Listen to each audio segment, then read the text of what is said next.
वंदे मातरम दोस्तों, स्वागत है आप सबका आपके अपने चैनल में जिसका नाम है सीधी बात नो बकवास इन एग्जाम। दोस्तों, जूनियर भर्ती और विभिन्न प्रतियोगी परीक्षाओं के लिए एक मैं नया सेट लेकर के आपके सामने आया हुआ हूं। एक बार फिर से डॉक्टर खुर्शीद हसन जी का आभार व्यक्त करना है क्योंकि ये उन्हीं की पीडीएफ है। मैं इसका पूरा क्रेडिट उनको देना चाहता हूं। आइए दोस्तों चलते हैं, यहां पर बात करते हैं मानव विज्ञान और प्रौद्योगिकी की। देखिए, यहाँ पर कुछ छोटी छोटी मगर मोटी बातें की जाएंगी जो आपको एग्जाम में बेहतर नंबर दिलाने में मदद कराने वाली हैं दोस्तों। आइए चलते हैं।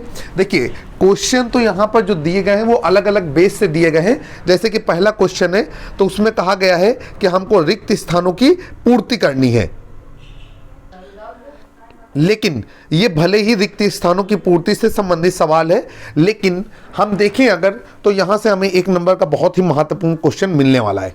पहला क्वेश्चन है कि रिक्त स्थान भरना है, जैसे कि नीली स्कैनर, डॉक्टर वर्गीस कुरियन। देखिए, हम आपसे बताना चाहते हैं कि एग्जाम में जो भी पेपर आने वाला है वहाँ पर कोई रिक्त स्थान की फिलिंग नहीं होगी। बस यहाँ पर हम एक रिक्त स्थान आपको बताएंगे, 3 रिक्त स्थान, वहाँ से हमें 3 महत्वपूर्ण क्वेश्चन मिल जाएंगे जो संभवतः विकल्प के तौर पे या विकल्पीय रूप में हमारे सामने आ सकते हैं। देखिए, पहला क्वेश्चन है कि श्वेत क्रांति के जनक का नाम, खाली जगह है, और ये 3 विकल्प दिए गए हैं, नीली स्कैनर और डॉक्टर वर्गीस कुरियन। तो इनमें से एक उत्तर सही है। सही उत्तर को आपको आइडेंटिफाई करना है। तो आप ध्यान रखिएगा कि जो नीली श्वेत क्रांति है इसके जनक का नाम है डॉक्टर वर्गीस कुरियन। अब हम लोग बात करते हैं दूसरे विकल्प के लिए। देखिए, खाली जगह द्वारा मस्तिष्क की जांच की जाती है। आप सभी लोग जानते हैं कि मस्तिष्क की जांच स्कैनर नामक मशीन के द्वारा की जाती है। तो यहाँ पर दूसरे खाली जगह पे हम लोग स्कैनर भर देंगे। अब तीसरा जो खाली स्थान है वो ये है कि मत्स्य उत्पादन का संबंध खाली जगह क्रांति से है।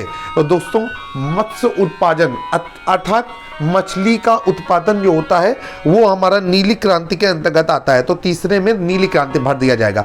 देखिएगा, पहला जो विकल्प है श्वेत क्रांति, वहां से आपको एक नंबर का महत्वपूर्ण क्वेश्चन मिल गया कि जो श्वेत क्रांति के जनक है उनका नाम है डॉक्टर वर्गीस कुरियन। और जो दूसरा प्रश्न है वहां से आपको एक इंपॉर्टेंट क्वेश्चन मिल गया कि हमारे मस्तिष्क की जो जांच करती है मशीन, उसका नाम होता है स्कैनर। और तीसरे क्वेश्चन से हमें एक नंबर का इंपॉर्टेंट प्रश्न मिल गया कि मछली के उत्पादन से संबंधित जो क्रांति होती है वो नीली क्रांति कहलाती है। दोस्तों ध्यान रखिएगा, श्वेत क्रांति के बारे में एक महत्वपूर्ण प्रश्न आपको और बताने जा रहे हैं कि श्वेत क्रांति जो है ये दुग्ध उत्पादन अर्थात दूध के उत्पादन से संबंधित है। श्वेत क्रांति का प्रयोग करके डॉक्टर वर्गीस कुरियन ने दूध के उत्पादन को लगभग 2 गुना किया था।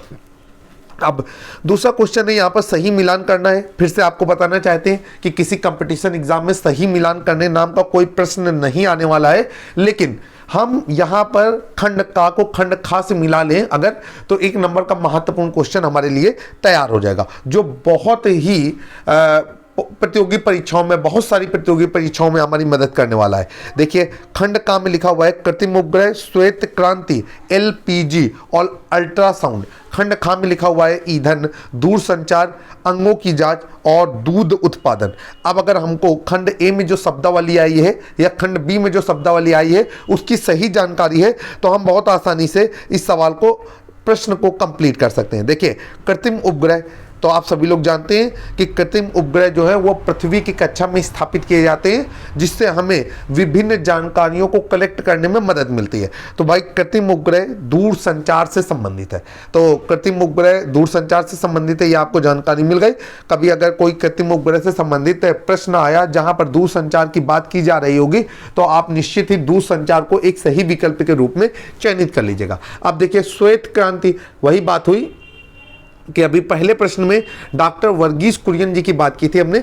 श्वेत क्रांति डॉक्टर वर्गीस कुरियन जी से संबंधित है और डॉक्टर वर्गीस कुरियन जी वो दुग्ध उत्पादन से संबंधित है। तो श्वेत क्रांति डायरेक्टली दूध उत्पादन से संबंधित हो गए। अब बात करते हैं एलपीजी। एलपीजी का पूरा नाम होता है लिक्विफाइड पेट्रोलियम गैस। ये बहुत ही महत्वपूर्ण प्रश्न है।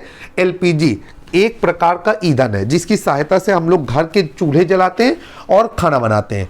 और यहाँ पर आपको एक चीज और बताना चाहते हैं, एक महत्वपूर्ण प्रश्न की ओर आपका ध्यान और आकर्षित करना चाहते हैं कि एलपीजी का जब रिसाव होता है तो हमें एक बहुत ही दुर्गंध युक्त महक नाक में हमारी पड़ती है, और वो जो होती है वो एथिल मरकैप्टन के कारण होता है। अर्थात एलपीजी में एथिल मरकैप्टन नामक पदार्थ को मिला दिया जाता है, जिससे हमारा ये पता चल जाता है कि हमारे घर में एलपीजी का रिसाव हो रहा है या हमारे आसपास कहीं पर कोई सिलेंडर लीक कर रहा है। आइए आगे चलते हैं। अब जो नंबर आया है वो आया हुआ है अल्ट्रासाउंड। तो भाई अल्ट्रासाउंड आप सभी लोग जानते हैं, जब हम लोग बीमार हो जाते हैं तो हमारे अंगों की जांच करने के लिए अल्ट्रासाउंड का प्रयोग किया जाता है। आइए चलते हैं आगे। क्वेश्चन नंबर 3 यहाँ पर सही है या गलत आपको ये बताना है। दोस्तों फिर से आपसे कहना चाहते हैं कि किसी भी एग्जाम में जो प्रतियोगी परीक्षाओं से संबंधित होते हैं या जो नौकरी हमें दिलाने वाले होते हैं, वो सही और गलत नाम के कोई कथन नहीं आते, लेकिन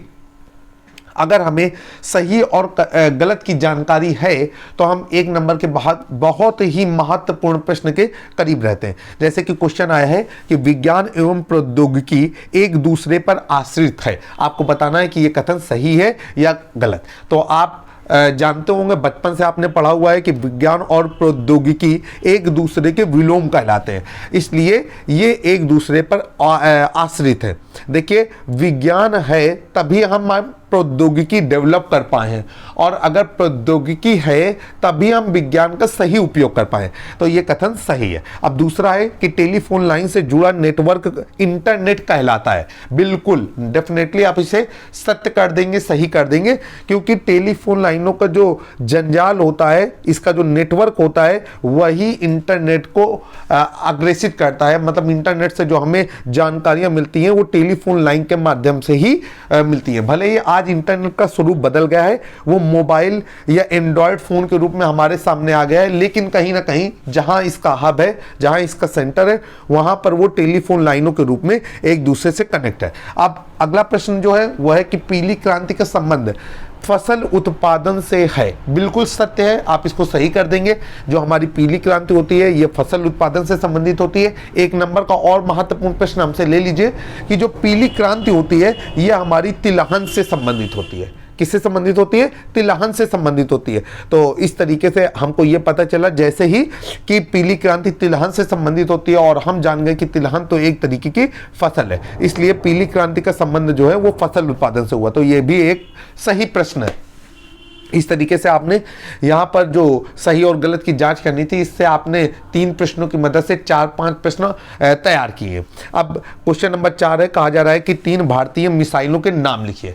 तो देखिए भाई, ये प्रश्न कुछ इस रूप में आ सकता है कि नीचे दी गई मिसाइलों में से कौन कौन सी भारतीय मिसाइलें हैं, ठीक है। यह आ सकता है कि निम्नलिखित में से कौन सी मिसाइल भारतीय मिसाइल नहीं है। तो आपको 3 भारतीय मिसाइलों के नाम बताना है, तो बहुत ही आसान है। जैसे कि मिसाइल हो गई हमारी कौन सी, भारत, ये हमारी एक मिसाइल है।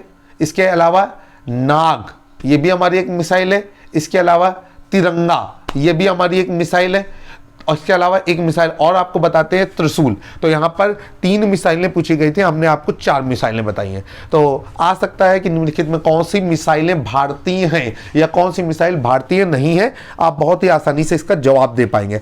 और इस प्रश्न के सही जवाब के लिए आपको कुछ और मिसाइलों के नाम याद रखने होंगे, ताकि ज़्यादा से ज़्यादा कलेक्शन यदि हमारे पास होगा तो बिल्कुल भी संभावना नहीं होगी कि हम प्रश्न को गलत कर दें। अब देखिए क्वेश्चन नंबर 5 क्या है, हरित क्रांति क्या है। तो भाई देखिए, हरित क्रांति जो है वो फसल उत्पादन से संबंधित है। तो हरित क्रांति क्या होती है, इसके बारे में एक लाइन में हम आपको उत्तर बताना चाहते हैं कि विज्ञान का प्रयोग करते हुए फसलों में आशातीत वृद्धि कर देना, यही हरित क्रांति कहलाता है, ठीक है। मतलब जब 1 हेक्टेयर में जितनी फसल पैदा हो रही थी, विज्ञान के प्रयोग के बिना उसमें विज्ञान का इस्तेमाल कर देने से उसी पर लगभग 1.5 गुनी फसल पैदा होने लगी, यही हमारी हरित क्रांति कहलाती है। मतलब फसलों में आशातीत वृद्धि ही हरित क्रांति कहलाती है।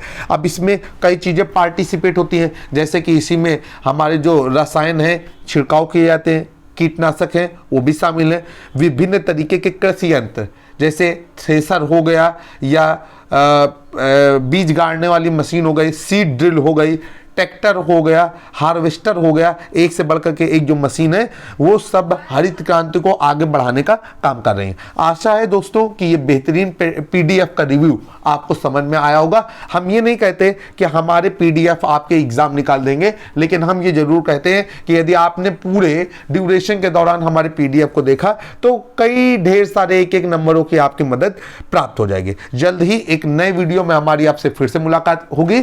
चलते चलते आपसे एक बात कहना चाहते हैं कि यदि आपको हमारा चैनल पसंद आ रहा है तो प्लीज हमारे चैनल को सब्सक्राइब करें, बेल आइकन दबाना कतई न भूलें। जय हिंद, जय भारत, वंदे मातरम।